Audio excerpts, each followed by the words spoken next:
NEET paper फुटी संदर्भात आता लोकसभा सोबत राज्यसभेत देखील बिल मंजूर झालेले आहे, तर राष्ट्रपतीकडे ते सहीसाठी पाठवले, याकडे कसं नाही? नीट पेपर फुटीच्या नंतर भारत सरकारने आवश्यक असलेली सर्व पावले या ठिकाणी उचललेली आहेत. या ठिकाणी पेपर फुटीच्या नंतर सीबीआयकडे केस देऊन अरेस्ट झालेले आहेत, री एक्झाम झालेली आहे, त्याचे रिझल्टही डिक्लेअर केलेले आहेत आणि त्यानंतर येणाऱ्या काळामध्ये अशा प्रकारचे पेपर फुटी न होण्याच्या दृष्टिकोनातनं स्ट्रिंजंट अशा प्रकारचा कायदा या ठिकाणी हा आणून पारित केलेला आहे, जेणेकरून येणाऱ्या काळामध्ये अशा प्रकारच्या पेपर फुटीमध्ये भविष्यामध्ये आपल्या युवा पिढीचं नुकसान होणार नाही हे एन्श्युअर करण्याकरता एक चांगला कायदा या ठिकाणी संसदेमध्ये पारित करण्यात आलेला आहे. अभिजित टिपकेचं आता संभाजीनगरमध्ये आगमन झालेलं आहे, मात्र आपला सहकारी पक्ष असणारा जो शिंदे गट आहे त्यांच्या नेत्यांकडून वारंवार त्यांच्या आता भेटी सत्र सुरू झाले, याकडे कसं पाहतो? नाही, कोण कोणाला भेटतं या सगळ्यांकडे आम्ही एवढं काही विशेष लक्ष देत नाही. आम्ही आमचं काम करण्यावरती जास्त लक्ष देत असतो. संत रविदास महाराज की 650वीं जयंती के अवसर पर पूरे देश में ये अभियान ये किया जा रहा है. यहाँ पर वाराणसी से ये कलश आया है. इस कलश का वितरण भारतीय जनता पार्टी के 106 मंडल क्षेत्रों में होकर ये कलश का पूजन 106 मंडलों में होगा और इस कलश के माध्यम से समाज प्रबोधन करने का काम और अभियान जो है वो मुंबई शहर में आने वाले समय में अगले 6 महीने तक होने वाला है. संत रविदास महाराज ने जो मानवता का विचार, जो हिंदुत्व का विचार जो सिखाया था, जो प्रसारित किया था, उनकी 41 कविताएं जो है वो गुरु ग्रंथ साहिब का एक हिस्सा बन चुकी है. उनके इन विचारों को समाज के आखिरी व्यक्ति तक लेकर जाने का एक सुंदर अभियान ये है. पेपर लीक को लेकर मेरे 2 सवाल है अंतिम. पहला सवाल ये है कि पेपर लीक रुके, इसके लिए सरकार कटिबद्ध है और लोकसभा में राज्यसभा में बिल पास कर दिया गया है. 7 साल तक की सजा, 10 करोड़ रुपए जुर्माना है. राष्ट्रपति की मंजूरी के लिए खुद प्रधानमंत्री गए हैं, लगातार स्टूडेंट से बात कर रहे हैं, क्या कहेंगे? नीट पेपर लीक के बाद भारत सरकार ने जो आवश्यक कदम उठाने थे वो उठाए हैं.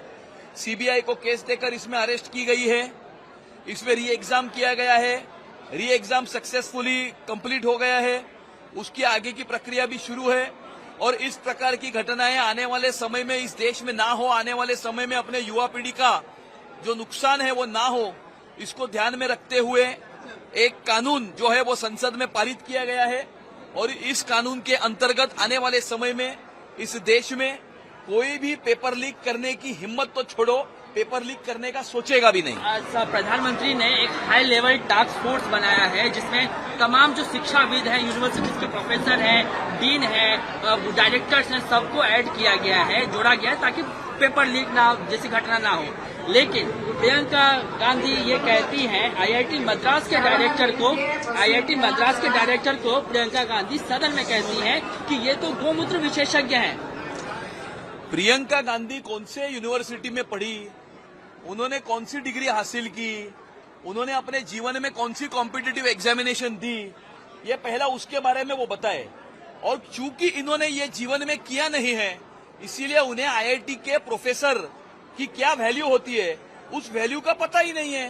तो ऐसे व्यक्ति से इन्हीं चीजों की अपेक्षा रखी जा सकती है, इससे ज्यादा कोई अपेक्षा उनसे रखी नहीं जा सकती. तो दिल्ली पुलिस के जो जख्मी जवान थे उनके परिवार ने आज प्रेस कॉन्फ्रेंस की और जथा बताया कि किस तरीके से उन पर असॉल्ट किया गया था, हमला किया गया था. उस पर जब राहुल गांधी को सवाल पूछा गया तो राहुल गांधी मीडिया पर कह रहे कि आप लोग बीजेपी से हो गया, बीजेपी का टैग मीडिया को दे रहे हैं. ये दूसरी बार हुआ. देखो, राहुल गांधी ये इस देश की एक बहुत बड़ी नौटंकी है.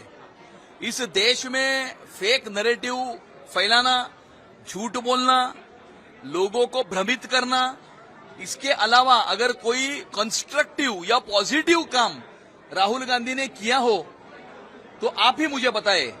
या तो फिर और एक काम वो करते हैं कि विदेश में जाकर भारत को भला बुरा कहना, भारत का जो है वो अपमान विदेश में जाकर करना, यही सारी anti national activities Rahul Gandhi करते हैं और कहते भी है. तो राहुल गांधी से यही अपेक्षा.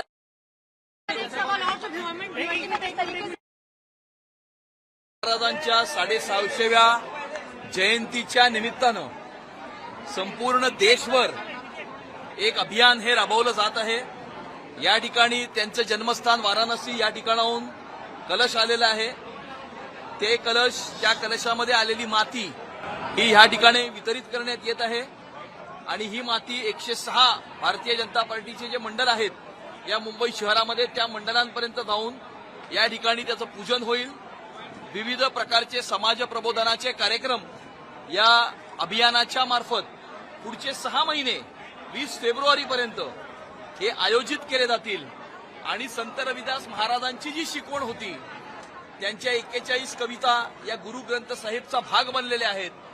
त्यांनी जो हिंदुत्वाचा विचार जो शिकवला होता, जो मानवतेचा विचार त्यांनी शिकवला होता, त्या विचाराच्या माध्यमातून पुन्हा एकदा समाज प्रबोधन करण्याचं हे एक फार सुंदर अशा प्रकारचं अभियान हे भारतीय जनता पार्टीने हाती घेतलेलं आहे.